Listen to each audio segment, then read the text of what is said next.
Woolworths have to present Brad because he is the CEO? Or if you know that he has a combative streak or any other kind of criticisms to the immediate performance, would it be appropriate to put forward the marketing officer, the operating officer, or someone else who is high enough but not the CEO? Yeah, absolutely. Like horses for courses. And that's where, as a media team, you need to go through this strategy beforehand. And I suspect that they probably did. But what I would recommend to organisations before going into an interview like this is follow, and it's a well-known crisis communication theory. It's called Situational Crisis Communication Theory by Tim Coombs. And basically it's a matrix or formula for organisations to follow to understand what the attribution responsibility is to their organisation right now before you go into an interview and before you respond.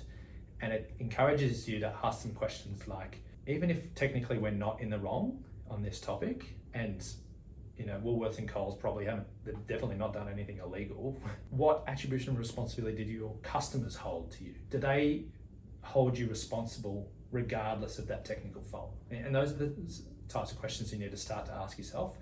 And then the second part is, okay, and what's the broader context? Have there been media stories on this topic lately? Has our brand suffered damage recently? And we looked at the Woolworths Australia Day crisis where they probably mixed that up a little bit and came across as not as honest as they could have been in some of their decision-making process around the decision not to sell Australia Day knickknacks. What's the broader media context at the moment? What's their current brand reputation like? And you think immediately to the cost of living, like everyday Australians paying more for groceries. You've had the ongoing debate or news about farmers potentially getting ripped off by the duopoly of the supermarket world.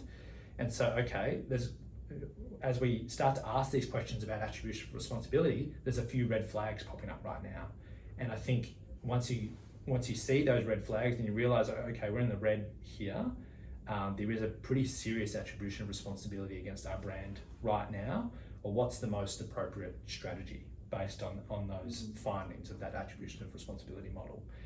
And in this case, without going through it step by step with their media team, I think you'd be looking at, okay, to resolve this, a couple of hot takes from our CEO perhaps isn't going to do it. We're going to have to start to rebuild brand and trust in Woolworths. Who is the most appropriate person from our leadership team who's a trained spokespeople who can hit that demeanour that we're looking for, who can connect with customers on the issues that they're currently facing, who can acknowledge that attribution of responsibility that we think they've placed on us right now for helping them get through this cost of living crisis and this current media context. Okay, is there someone in our team who fits that strategy a little bit better? Because in this case, and we've seen a few commentators discuss this over the past week, yes, the message is important and how you technically respond to some of those questions and the content of your response is important, but your demeanour and your connections to customers in this circumstance are just as important.